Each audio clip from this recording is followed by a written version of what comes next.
For thousands of years, Egypt has been known as a place of colossal structures, strange rituals, and technologies so advanced that they continue to astonish. In fact, to this day, there are scores of things in this place that we cannot even begin to explain. Imagine if the real history of Egypt cannot be found written on the walls of its tombs and temples, but on an alien planet far, far away. What if ancient Egypt was the center for alien activity on the Earth? In November 2017, news was breaking around the world announced the discovery of what could be an enormous chamber within the Great Pyramid of Giza. If it can be verified, it would be the first major find inside the pyramid since the 1800s and a possible game changer in understanding both the pyramid and the civilization who built it. The discovery of the void is sensational because it opens up the whole discussion to more questions and to new answers. The void is so massive that the Statue of Liberty would fit inside easily from head to toe and still have room to move around. Isn't that incredible? Every single block of the Great Pyramid is bigger than a car, and there are over 2 million of them. Oftentimes, we throw around the words awesome or monumental, and we don't really think about these words. But when you stand in front of the Great Pyramid, the word awesome is, in fact, an understatement of the grand size and scale. Built from more than 2 million limestone blocks, each weighing thousands of pounds, the pyramid is aligned perfectly to the cardinal points of the compass, north, south, east, and west, suggesting that its builders possessed extraordinary geographical knowledge. According to mainstream Egyptologists, the Great Pyramid was built by the pharaoh Khufu, who reigned from 2589 to 2566 BC during the 4th dynasty of the Old Kingdom. But this notion is hotly contested and is based entirely on a single and very controversial discovery. In 1837, British explorer Richard Howard Weiss claimed to have found the name of Khufu graffitied onto a stone roof of a chamber inside the pyramid. However, it was later discovered that Weiss had written in his private journal that he found nothing in the chamber that looked like hieroglyphics. Some modern researchers suspect it may have been a forgery by Weiss's team to ensure that his expensive expedition was considered a rousing success. One of the problems with Egyptology is that it is something that started in the late 1800s, and a lot of it is sort of solidified within the university system, drilling untested foundation knowledge into young aspiring explorers and researchers in a technique of brainwashing to spread falseness to the masses. And it worked in a restricted world until we realized that something was not adding up, and in fact, a cover-up of fantastic proportions has been in place for ages. Egyptologists, archaeologists, and geologists are discovering new things about Egypt all the time that completely shakes the foundations of what they thought they knew about the place. We're even finding there are structures much older than what the mainstream Egyptians would say. And the fact is, the Great Pyramid was likely built long before the reign of Khufu. There are many who believe the colossal structure is probably more than 10,000 years old and date back to a period predating that of the Great Flood. The main reason this pyramid is the most magnificent of all of them is not because it is huge, but because it is the biggest of them all, the oldest of them all, which means they got this thing built to perfection at the first attempt without any mistakes. This suggests the builders knew exactly what they were doing based on previous experience. But how can this be if this was the first pyramid constructed on the good earth? Wait till you hear this. Is it possible that whatever lies within the newly discovered void in the Great Pyramid will reveal not only incredible truths about ancient Egypt, but about the history of humankind? Could there be clues that reveal that Egypt was once home to an extraterrestrial civilization? The news of a possible fourth chamber within the Great Pyramid has become a source of great controversy inside the archaeological community. They have long held the belief that pyramids were essentially built as burial vaults, each possessing no more than 3 chambers. Archaeologists and Egyptologists claim that they were tombs for the pharaohs, and yet no Egyptian pharaoh was ever found in a pyramid in Egypt. We have found the mummies of many Egyptian pharaohs, but they're found in the vaults deep underground at the Valley of the Kings in Luxor, hundreds of miles away from the pyramids. The pyramids have no real explanation of what their purpose was. According to what are referred to as the Pyramid Text, a collection of ancient religious texts that were carved on the walls and sarcophagi of the pyramids at Saqqara more than 4,000 years ago.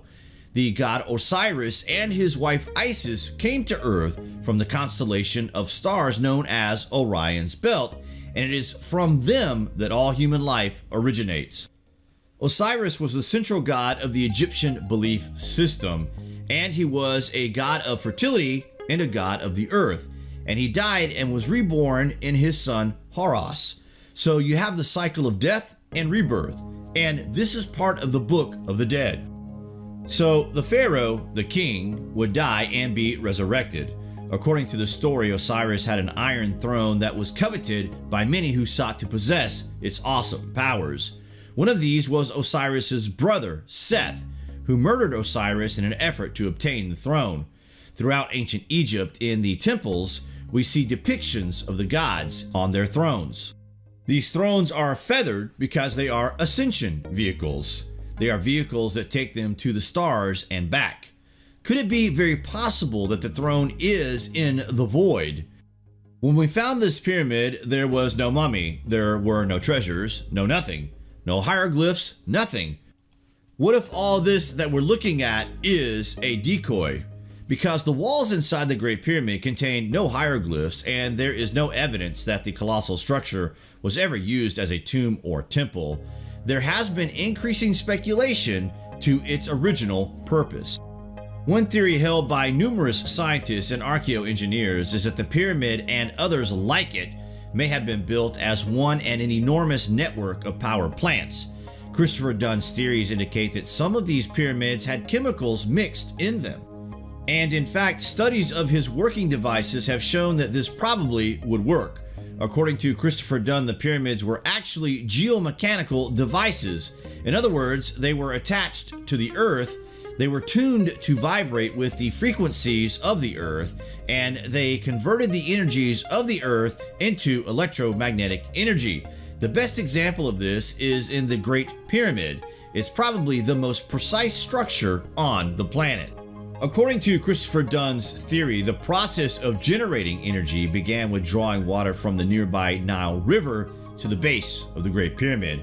Right in front of the door of the entrance door of the Great Pyramid, there used to be a wall shaft, which was documented in 1857.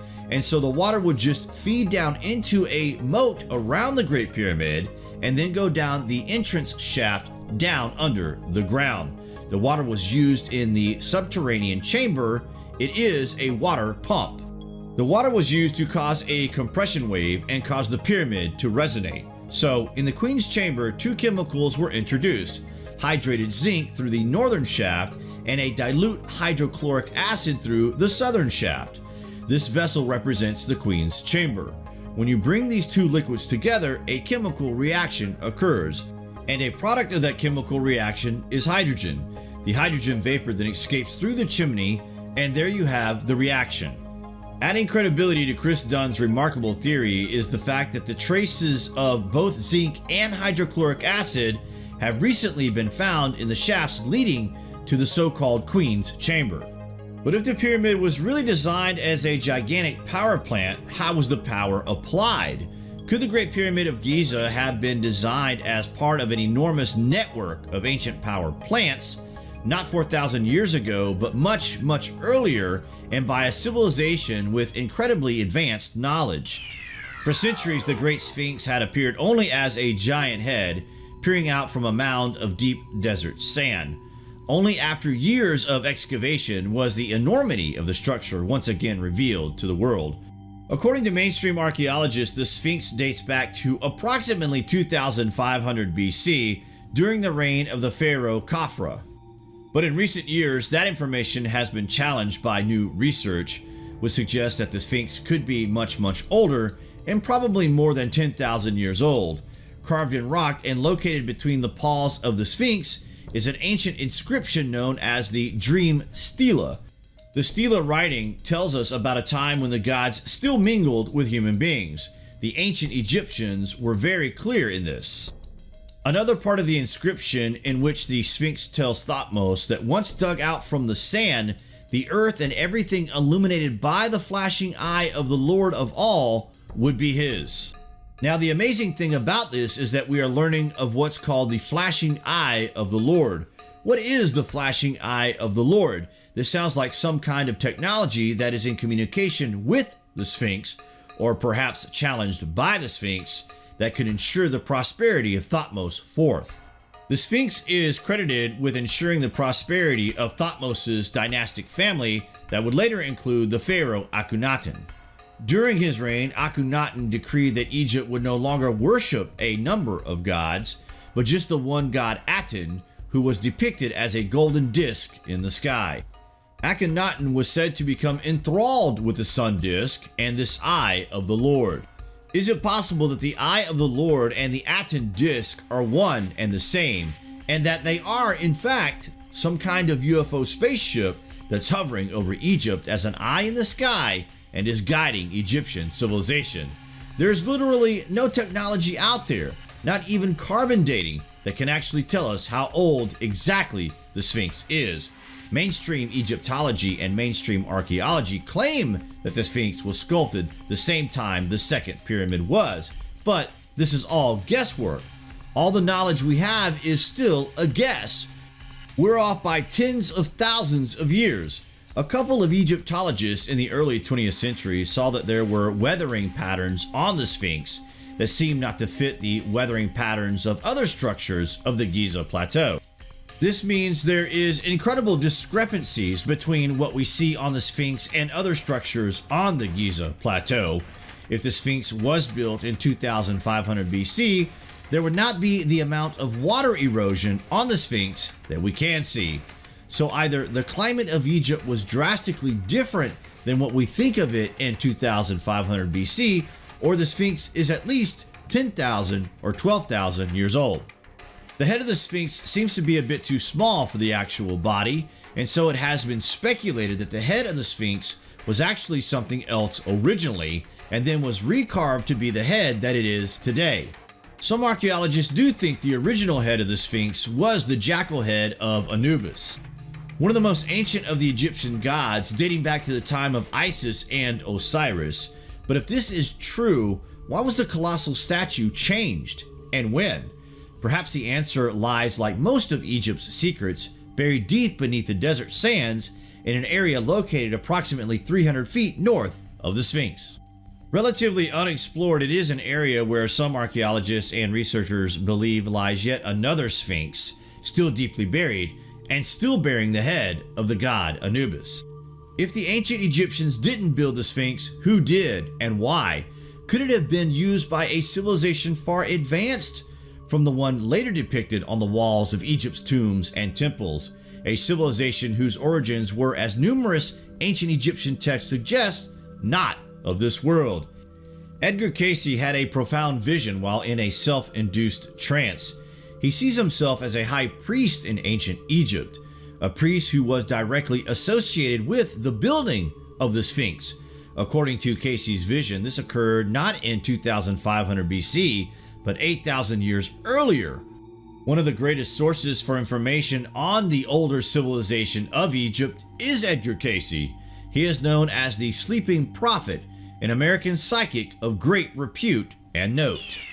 He refers on one occasion to the date of 10,390 BC, when he tells us not only was this a time that the Great Sphinx of Giza was created, but also tells us that the records of some previous civilization that had existed on Atlantis were buried within this.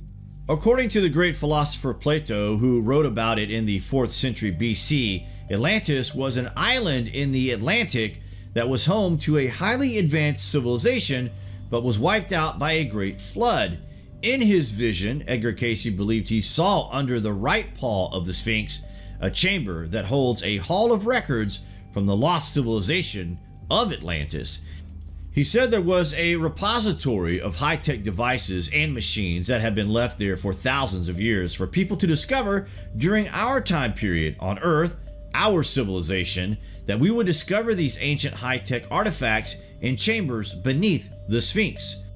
Based on Plato's writings, Atlantis would have existed approximately 12,000 years ago. This matches up with the time period with the Giza pyramids, and the Sphinx were aligned with the constellation of both Orion and Leo. Some researchers also suggest this was the same era that was described in ancient writings as Egypt's so-called Golden Age, or Zep Tepi, a time in Egyptian history when the god Osiris had come down to earth from the stars. There are accounts from the walls of different temples that tell of an earlier age of activity, and it was said that this was when the gods themselves actually enter into Egypt and create everything that becomes a part of the later Egyptian civilization. They created the first enclosure, the first temple, and various other strange structures, which suggest some from a high technology and suggest that an advanced culture existed and thrived there, although there are many who dismissed Edgar Cayce's incredible vision as a mere hallucination. What Cayce envisioned was indeed discovered, one behind the head of the Sphinx and another directly below. But mainstream Egyptologists continue to insist these tunnels were made long after the Sphinx was constructed. The ancient necropolis, located 15 miles south of the Giza Plateau, is home to what mainstream archaeologists suggest is the first pyramid ever built in Egypt, the Step Pyramid of King Djoser. The Step Pyramid of Saqqara is known as the Stairway to Heaven. The complex is vast, about 40 acres, and entirely walled in. There's a 30-foot wall with 13 false doors. You only get in if you know where the right door is. Curiously, the only reason why the pyramid is believed to have been built as a tomb for King Djoser is that the statues of the monarch were found inside the pyramid. Like all other pyramids, there was no credible evidence that a body was ever entombed there. This was all made of mud brick, just similar to that era. The leap between this and then the Great Pyramid of Giza is sensational. In recent years, the conventional notion that the Step Pyramid was built only 80 years earlier than the Great Pyramid of Giza has been challenged. They believe that the likelihood that Egyptians went from building a 200-foot tall step pyramid out of mud bricks to building a monumental marvel like the Great Pyramid in only 80 years to be a virtual absurdity. They also believe that the mathematical precision of the Great Pyramid's construction, coupled with its precise alignment, not only with regard to Earth's cardinal direction, but also the Orion constellation, is proof that it was built by a highly advanced civilization. One of the things you find, for example, is that if you take the geodetic location of the Great Pyramid as a decimal degree, the Great Pyramid was most likely built more than 12,000 years ago, some 7,000 years before the building of the Step Pyramid, and sometime before the cataclysmic event known as the Great Flood. After the flood, the original function of the Great Pyramid as a power plant was long forgotten, along with all of mankind's other technological achievements, and that it would take a series of interventions by other extraterrestrial visitors to help humans rebuild the world they once knew. In the text that we can read about Djoser, a brilliant man named Imhotep is credited, who, by the way, came out of nowhere. He was the designer and engineer of that pyramid. What does Imhotep actually mean? Get this, it literally means, "I come in peace."